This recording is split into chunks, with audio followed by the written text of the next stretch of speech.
Good morning, everyone, and welcome to Wake Up with YPN. I'm Katrina Cole with Atlanta Mortgage, and I have been in the mortgage industry and real estate world since 2002, but this is my first year on the YPN committee, and I am happy to be here with you guys. Good morning, everybody. Katie McMahon. I'm with West Michigan Community Bank. I think this is my second year on YPN. Been living in Michigan since 2018. Been a mortgage loan officer since, well, I think this is 8 years now. So jumped on GRAR and YPN almost as soon as I could. So it's been a really fun thing to be a part of. We're super excited to have you guys here this morning. The 2021 GRAR Young Professional Networks has been hard at work this year. We've been collaborating and putting together some great educational and networking events for you. Thank you for joining us for our final Wake Up with YPN of 2021. We can't wait to hear from Dale and Steve Stuckey shortly. YPN also has one more in-person event this year. It's the yearly Ugly Sweater Party on December 15th from 1 to 4 p.m. at Northfield Lanes. It's all ages are invited, bowling, prizes, and drinks, so we would love to see you there. Registration is required and space is limited. You can go to grar.com, GRAR Classes and Events, and then save your spot there. Also, if you're interested in joining YPN committee in 2022, please watch your emails for the invite to apply for committees coming out very soon. We would love to have new members join our committee. Okay, are we ready to hear from Dale and Steve Stuckey? The topic this morning is going to be growing up in real estate and growing your business. This is the time of year when the real estate agents across the country are thinking about what they're going to do to make next year their best year. To be a top producer, you have to learn to communicate, generate leads, make contacts, have confidence, be quick to respond, be accountable, collaborate with others. There's just so much. And this dynamic duo was recently featured in Grand Rapids Real Producers as one of the top father-son teams. Let's learn a little bit more about them. Dale Stuckey has been a member of GRAR for 30 years plus. Dale has served on over 55 committees, task forces with GRAR, all since 1993. He is an award winner of the 2019 Realtor of the Year, has served as the GRAR Board of Directors President in 2016. We could go on and on about Dale and all of his accolades and his big heart. He offers a wealth of experience and knowledge to the membership and the industry, and we are honored to have him here with us this morning. Steve Stuckey is currently YPN Chairperson for 2021. YPN has had a fantastic year. Thank you, Steve, for stepping into your leadership role and doing so well. Steve has served on the YPN committee for 3 years now and is a member of the GRAR Leadership Academy, GRARLA, and also won Rookie of the Year for Greenridge. Although he has only been in the business for 6 short years, he is on track to follow in his dad's footsteps.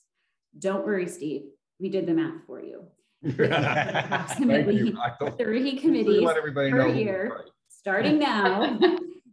The board of directors for at least 2 terms, get elected as GRAR president, and obtain the Realtor of the Year award. You should be right on track with your dad. We are excited to have both of them here with the YPN group this morning to discuss growing up in real estate and growing your business. Get your questions ready for the dynamic duo. Between the 2 of them, we promise they can answer any questions you have about the industry, good and bad. Grab your coffee, whichever beverage you prefer, at 9 a.m. because remember, we are in a no judgment zone here. Please welcome Dale and Steve Stuckey with Greenridge. Katrina. Thanks, Katrina. I'm going to start off the questions for you guys. We have a few questions that we have listed here. First, I want to start off with you guys introducing yourselves, how you ended up at GRAR, how long you've been in the industry, committees and task force that you've served on with GRAR. Just give us a little bit of everything. Okay, good morning. I am Dale Stuckey. I've been with Greenridge Realty and GRAR for 32 of my 32 years.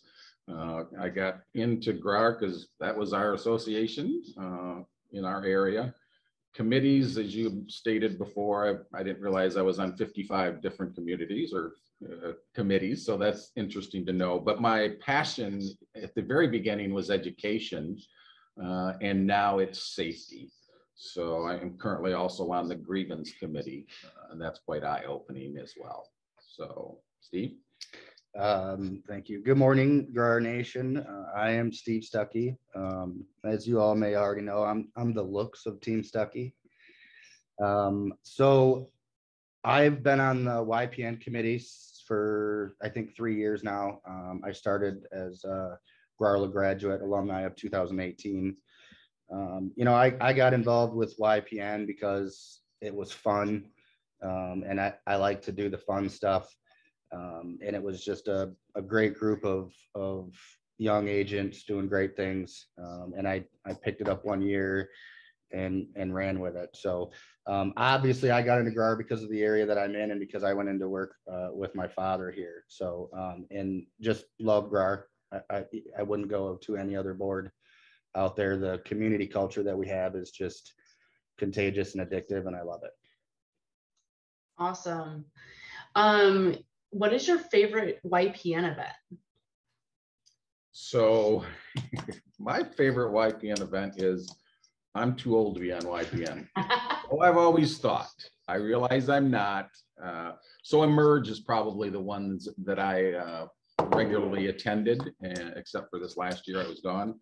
But love the event Emerge. Yeah, Emerge this year was a fantastic event. A lot of great speakers.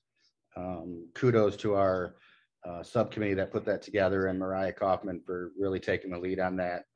But I would still say that my favorite YPN event is the Ugly Sweater Party.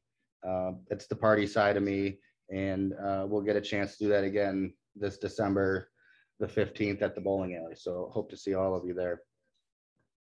Yeah, definitely excited about that one. Tell us a little bit about your journey. Like, how did you get into real estate? How did you become a father and son team? All right, so I wanted to be in real estate ever since I can remember. Actually, I think I was 18 years old when I bought my first house from a realtor that ended up selling me 3 different homes. She was great. And I wanted that job. But at that point in time, I thought I was too young for that career, or too old for that career. Sorry, too young for that career. So I waited to get into it till I hit 30. The father-son team kind of happened. My oldest son actually wanted to get in, and he ended up not. He's my handyman. My daughter wanted to get in, and then the next thing you know, Steve's quitting his job and he's joining. I'm like, whoa, slow down, fella.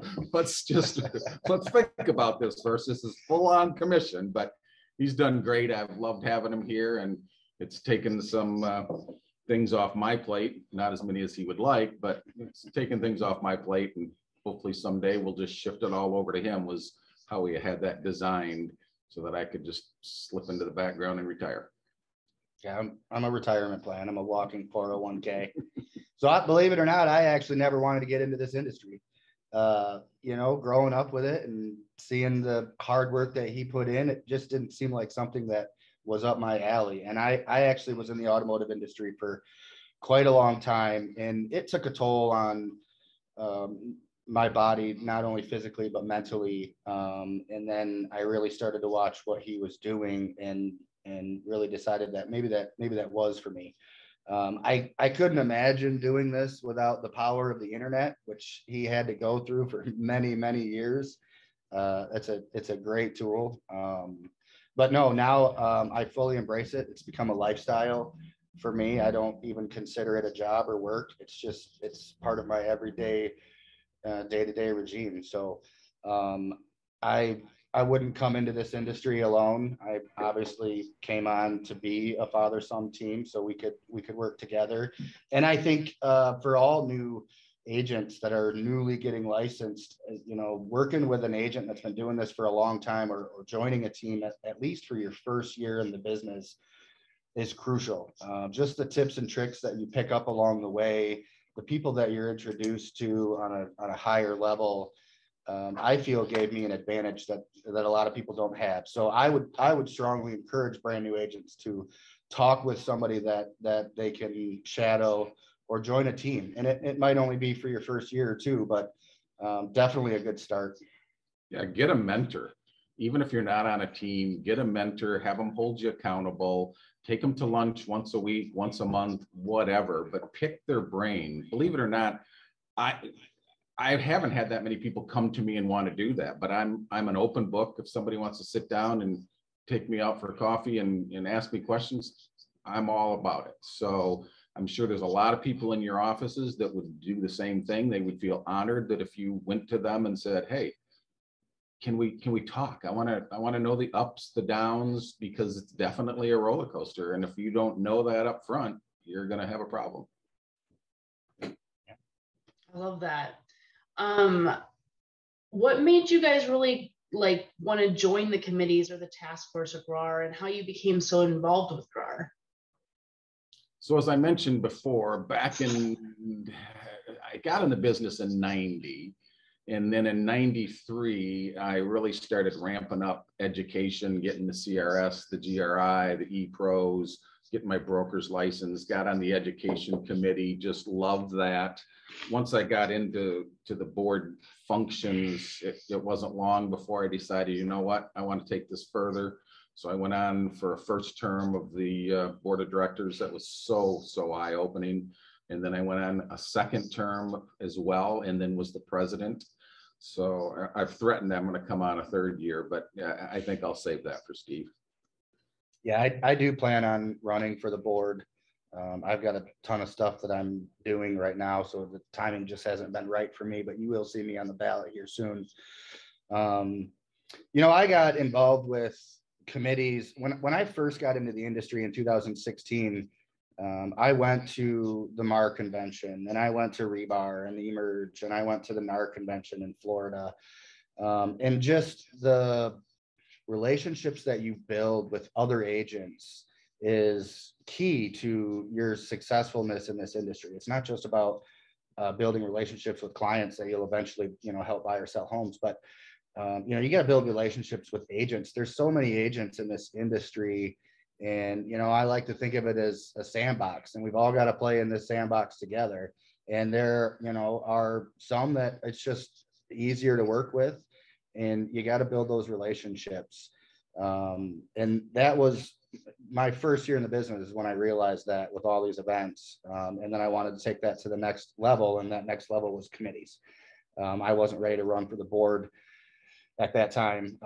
So I started joining committees, and it's changed my career. I mean, I like to think that when my name comes across, you know, somebody's desk, they at least know who I am and know that it's going to be a smooth transaction. And it's because of the relationships that have been built. Know who you are because you're. That's not why they know who I am. Well, now we want to kind of talk about, like, you know, what you must do to be successful. You know, we know that you have to be a good communicator, have confidence, be quick to respond, be accountable. You kind of talked about collaborating with others a little bit. Can you talk a little bit about these things and what you think contributes to your success? Yeah, both Steve and Katie just hit on that. Communication, I would say, is absolutely key, and be available, right? If your phone rings, you got to answer it. You can't send it to voicemail. You've got to listen. I think that's probably the biggest thing that I've learned from Steve is listen. I'm always ready to answer before he's even done answering, he's asking his question. And he does that to me as well. So that's how I was able to see, oh, shoot, I do that. So listen with intent, respond, be available, be alert. I mean, you just got to, Michael Bass, he's on here. He would always tell us, you got to go play in the street.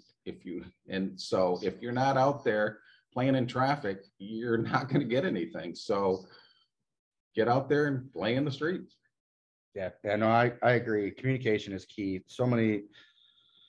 There's so many agents that come and go in this industry. They don't have the communication, and it's why they don't last, and you've got to be positive. We're all working towards the same goal. This isn't one of those situations where somebody has to win and somebody has to lose. These are win-win situations where the seller's winning, the buyers are winning. And as long as we're not focused on what the problems are and we're focused on the solutions, it gets us to the finish line a lot quicker. And then, if I had to give some agents, some tips on how to become a top producer, database is key. There was a poll that came out recently, and I think it was something like they interviewed buyers of that bought homes in the last couple of years, and how often their real estate agent reached out to them after the transaction was done, and it was something less than 10%. And we build these relationships with these clients. They're not one and dones. They'll keep coming back to us, but if you're not staying focused, on your past clients, somebody will be at the right place at the right time, and they'll go with that agent. Most buyers and sellers don't interview more than one agent. So when you've done a deal with somebody, put them in your database and keep an eye on them, right? Send them postcards, send them emails, send them gift cards, birthday cards, but database is key in this industry.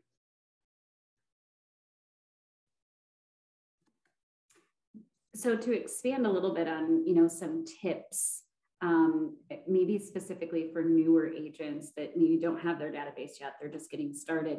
Do you have any tips or guidance that you can give some of the agents that might be struggling with how hot our market is right now? Yeah, it certainly is a tough market out there right now. And the buyers are always looking to blame you if you don't get the house. You got to set that up at the beginning. I think Jim King was one of the ones that kind of taught me something, and that was to sit down and have a buyer intake meeting with them. That's all you're going to do is build rapport, get that, let them know up front, hey, you might have to waive inspections, or hey, you might have to pay over ask or escalate your offer. All those type of things were way back when I got in it. We didn't have to worry about that. But now that buyer intake meeting is important, because if you don't do it, and then they find a house that you like, now you're backpedaling going, oh, well, you gotta overbid for this or whatever. So I think that buyer intake meeting is key. You got to stay positive and professional. And the biggest thing that, I don't want to use the word annoys, but that's the only one that comes to my mind. Multiple offer situations. Don't text. Pick up the phone, call the agent on the other end, build a rapport with him. I don't know how many times that I've had the other agent, I don't win every time, but I've had the agent call me back and just apologize. I really wanted to work with you because your communication was great. Texting, emailing. I get people that drop offers into me and don't even tell me they sent me an offer. Call the other agent, sell them on you, sell them on your buyer, and make sure you don't look desperate, and stay professional and communicate well. That's my biggest thing. Yeah, I agree. Over communication. You can't communicate too much. Even if you think you're annoying the agent, you're not. I mean, sometimes you are. you have to sell these offers to the listing agent, because they've got to want to sell it to the seller. So no, I totally agree with that. Tips on how to get new business for agents that don't have a database. I don't pay for or buy leads. I work off a sphere of people that know, like, and trust me. But again, you've got to create those people. So I send out a lot of handwritten letters on a daily basis to people. People really enjoy getting handwritten letters. And then I farm neighborhoods. And by farming, what I do is I'll pick a neighborhood and I'll go through it and I'll just start selecting houses and I'll do what's called a real estate review, which isn't really a CMA. It's more of what's happening in the neighborhood, what's happening in the market, and a range of what your house could potentially be. And I drop these off at people's houses. And the idea is to actually get in front of them and hand it to them and let them know what it is. But it's just enough information that gets them excited about the market, but not enough to make any type of decision. So they ask you to come back and come into the house to really solidify what their home is worth. Yeah, you don't want to give them too much information because then they don't need to call you. You need to give them just enough where they'll reach out to you. But that's a good comment. I farmed neighborhoods for the first 15 years of my business. I had 2 different neighborhoods that were 200 homes each.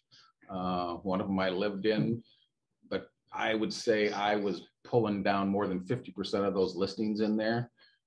Interesting enough, one of the neighbors called my manager at that time and said, "I can't believe he sells that many homes." I never said I sold all those homes. I just told you that's all the homes that sold in the neighborhood. But I was happy that that's what she thought. So that's what makes you look good. Pick a neighborhood that turns over a lot, farm it, send it out monthly, knock on doors, get out there. There's business to be had. And that probably catapulted my business early on. So thanks for reminding me. Yep, playing in the traffic.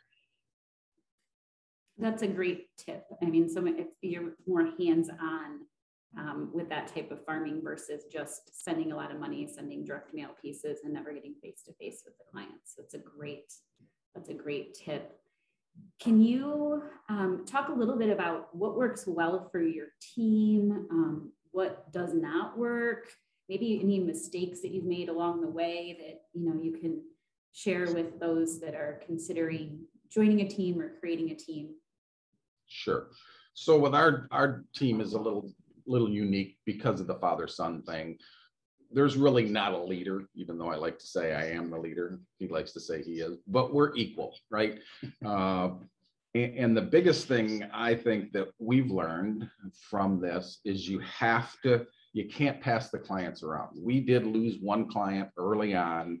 It started with me. I threw him off to Steve. Steve threw him back to me just because our schedules and we thought we could. We learned quickly that they didn't like that and they left us. So that was pretty eye-opening. So if we start with a buyer or a seller, we're the contact. If we need to have them slip in for whatever, we can do that. But on a team situation, you can't confuse the buyer or the seller. I don't know who I'm supposed to call. You tell them right up front, I'm your contact person. Call me.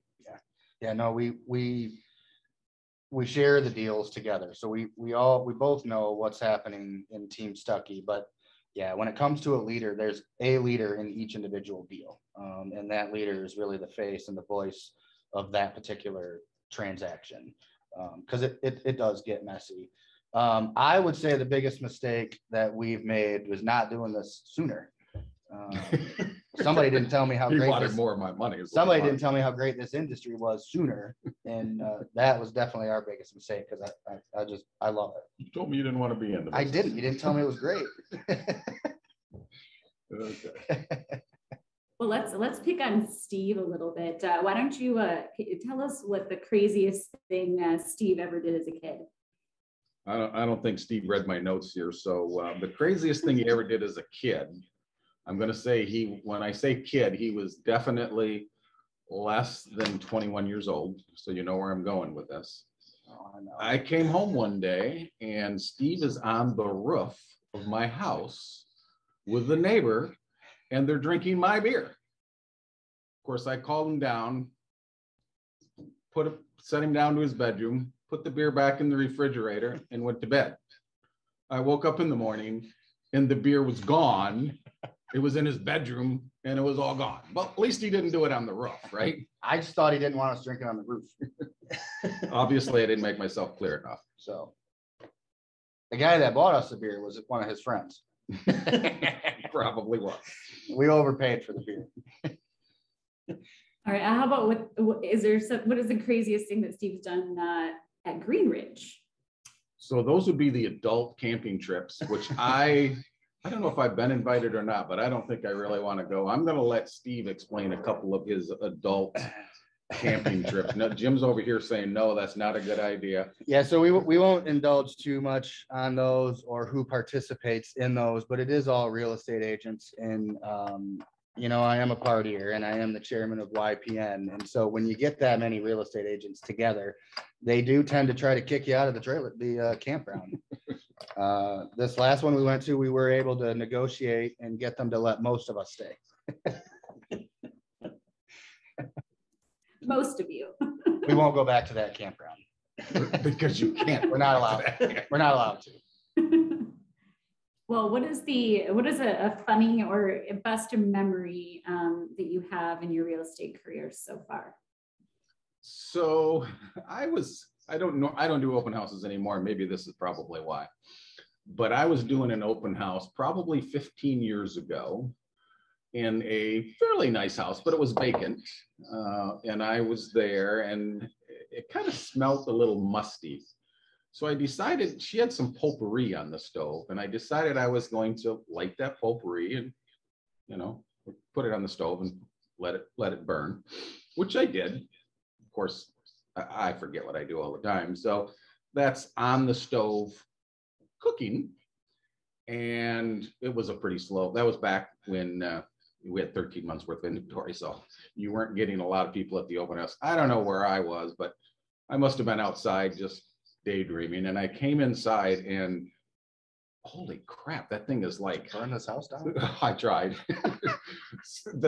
You could smell it. And then I go over there and it's like, holy cow, it's like boiled there's nothing left in the pan. So I grabbed the pan to carry it outside. Well, as soon as I did, it was hot and I dropped it. It hit the floor and started on fire. Woof! I was like, holy shit. I had to kick it out the door. Luckily, I was close to the slider. Big old burn spot on the floor. House was filled with smoke. Yeah, and that person was actually my wife's ex-husband's sister. So I don't think they ever actually knew though. So if anybody knows them, please don't tell them. They're on here. I had to go buy one of those air purifier systems and run it for 2 days to get the smoke smell out of the house. And we did finally sell it. Actually, we traded it for another house. That's another story. So there you go. So I have a couple of memories, funny, best, whatever you want to call them. I mean, there's a ton of people I've walked in on that shouldn't have been at the house when I was showing it, but they were. We won't talk about all of those, but there was a couple of them. My first year in the business, we were planning to go to the NAR convention in Orlando, and I really don't know anybody. I've only been in the business at this point for maybe 6 months, and we were running one of our Make-A-Wish foundations. We were working on one of our wish kids, and we were trying to raise money. And Jim King and I were trying to figure out a way to ramp up the donations. And Jim agreed to shave his face if we reached a certain amount. I think it was 1,000. And we were all sitting at a table discussing this. And I jumped up and said, well, let's go to 1,200 and I'll shave my entire head. And well, within minutes, we were at $1,200. And so Jim shaved his face and I shaved my head. And the very next day went to NAR where my dad was introducing me to the top 20% agents in the industry. And I looked like I was going through my second bout of chemo. So that was kind of embarrassing. And I still run into a lot of these agents now and they laugh about how I look so much different with hair. We had to get him to take that long beard off too when he got in the business. You forgot about that one.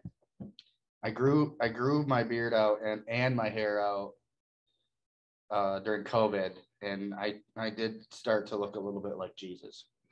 Yeah, he had dreads at one time. It was not a pretty sight. Oh my.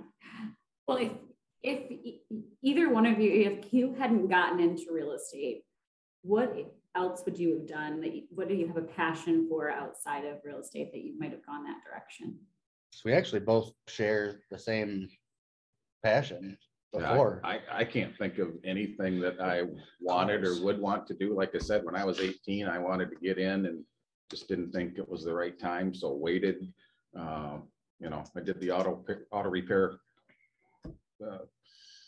route. Same thing Steve did. Actually, we're both at the same dealership, not at the same time, but he's definitely following in my footsteps. They're pretty big footsteps to fill. Yeah. So I'm not sure you're gonna be before he went into real estate, he worked for a Volkswagen dealership.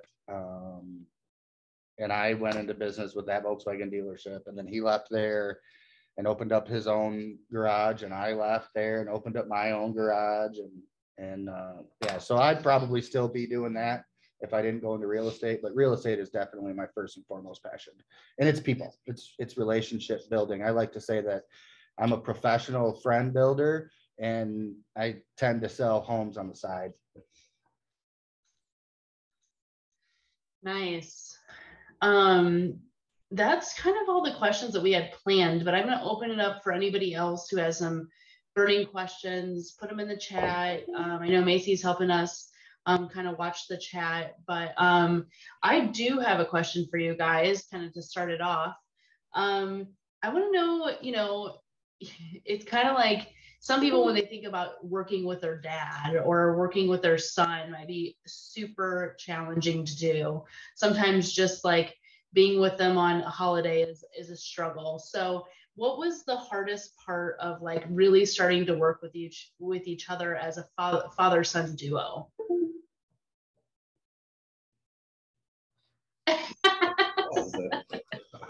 Other than having to see myself in the mirror, like, because he does exactly everything I did wrong, he was doing wrong as well, which again helped me, because then I was like, oh shoot, I'd go to my wife and I'd say, that damn kid's not listening to me. She goes, huh? And she kept doing that. I'm like, what's this? Huh? She goes, you don't listen either. And I go, really? Because I sold her like 3 houses, actually 6.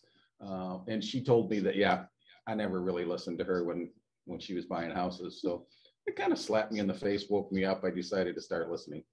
Yeah, I would say that we've definitely both taught each other to listen.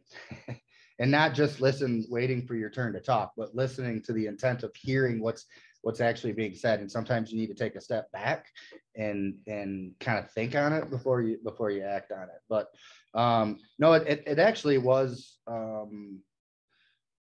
it's not a struggle, but I very much look up to my father on a respect level. And so it was difficult for me in the beginning. Being around him made me nervous, and I felt like I could fly a lot better on my own. And that was just because I know that he was watching me, and I know that he was critiquing me, and I hate being critiqued. But it's built me through the last 6 years, and it's built who I am, because I mean, let's face it, we all need to be critiqued, and we all need to learn where we can get better. Awesome. Does anybody else have any other questions for the group at all? I'll have to ask one without the chat, just because I don't know how to type it out. Say that again, Seth? Technical difficulty. I don't know I tried to type this out, Macy, and I couldn't. Okay. Go ahead. I'm curious, with the whole father-son, especially, but also maybe if you just, like you guys talked about originally, having a mentor that you're kind of directly under. How do you, Steve, kind of pave your own way while learning and growing? I don't know exactly how to word it. That's why it's not in the chat. But how do you, I mean, is it partly where Dale has to give you the space to do things your own way and uniquely? Or is it just, kind of how does that dynamic work as far as doing things, learning from him and growing from your mentor, and then also not just a copy paste, but maybe, because the industry is different than when Dale started versus when you started. No, I think I understand what you're asking, Seth. So, no, in the beginning, it was very much copy paste. It was very much, here's what's happening, what would you do? And then I would really try to do exactly what he would do. Obviously, as I got more experienced into the industry and the industry started to unfold and change a little bit, it became okay, here's the situation, what would you do? And then I would take pieces of that and brand it into the way that I do it. I realized quickly that if I try to do it exactly the way he does it, then I don't come off as authentic as I normally do. So I just really try to get the advice that I need from him, and then turn that into who I am, so it comes off more authentic. Since then, he's taught me so much about mentoring. January of this year, I took on the role as the branch manager for Greenridge Realty for our Granville office.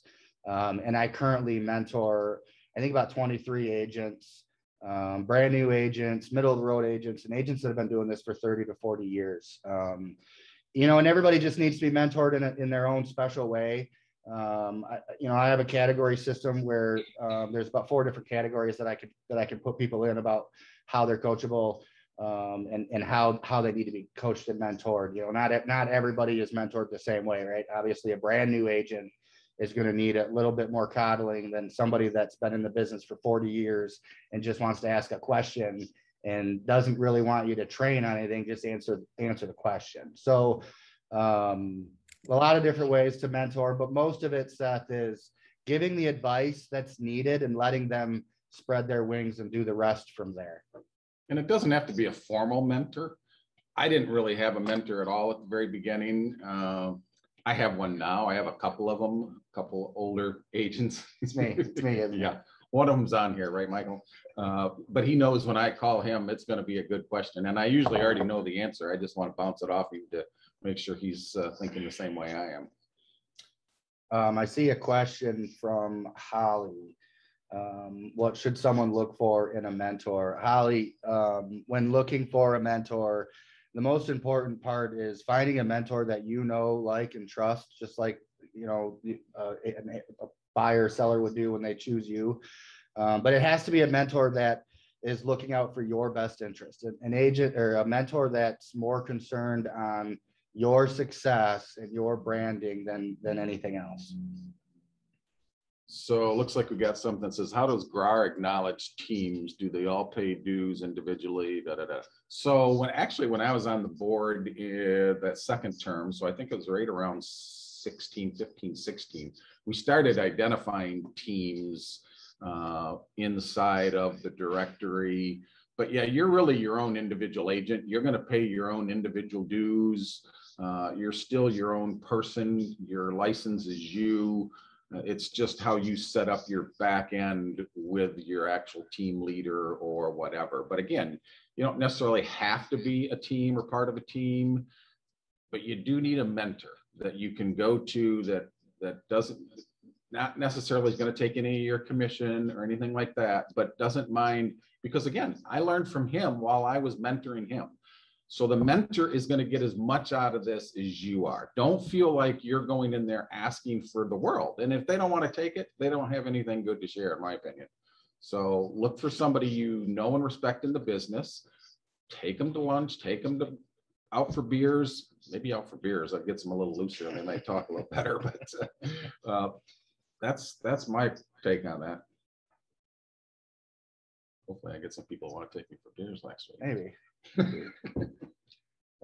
Chuck Fisher, any suggestions on building Sphere without buying leads? Yeah, we don't buy any leads.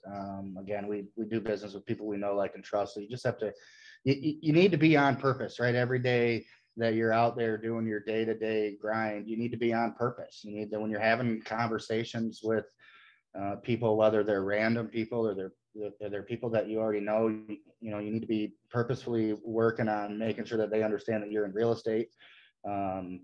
Personal letters, I know, Chuck, you do that because you've taken some of the classes that I've taken, and then offering out the real estate reviews and farming neighborhoods. But anything that you do can be done free. I mean, you can print off flyers, you can door knock. There's tons of stuff that agents can do without buying leads, whether you're an agent that's been doing this for a long time or you're a brand new agent.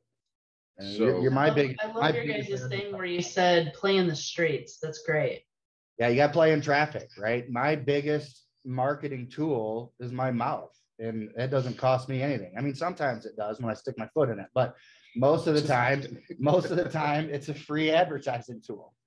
Well, and don't be a secret agent. And what I mean by that is let people know your agents. I say that and I don't wear a name tag, but I know back a while ago, Greenridge was on a big kick where you could order these name tags and wear them. And people would come into our office and say, oh, I was at the grocery store and this lady struck up this conversation with me about, I still have never done it, but it's a really great idea to make sure people know that you're in the business, whether you're handing them cards, wearing something that, you know, says that you're a realtor or whatever.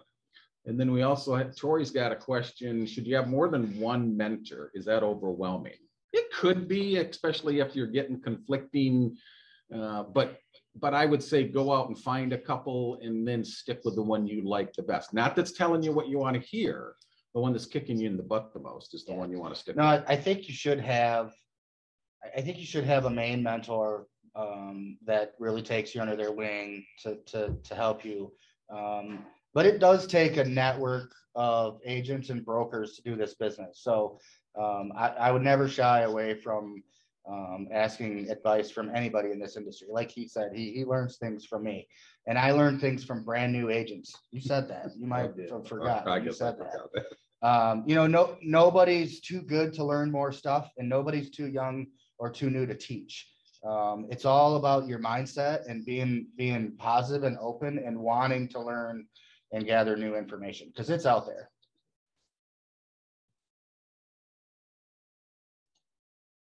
Thanks, guys. Anybody else? Looks like that is all the questions. Any other questions before we try to wrap things up here? There's some really great questions. Let's just remind everybody when that YPM ugly sweater party is. Yes, December 15th, 1 to 4. Make sure and register. It's online. Go to grar.com. I actually, just opened the registration. So go in there, save your spot. There's only limited spots. So everybody's invited, all ages. Dale. I might be in town on the 15th too. I might be able to make that one. All right. I can register you right now if you want me to. Get extra. I'm a pro bowler, so if you want to be on the winning team, Jeez. I'll become a pro bowler. I do things that you don't know about. Whatever. All right.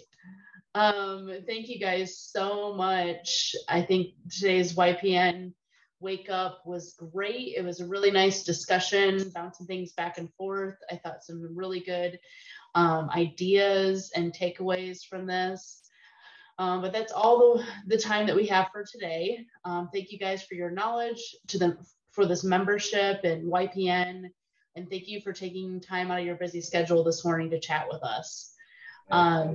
We hope everyone. Yeah, thank you to everybody that's here. You know, I can't stress enough that the agents that do these types of events are the agents that are investing in their business. So I respect that. So thank you for being part of this. And it's a free event, right? And you can learn.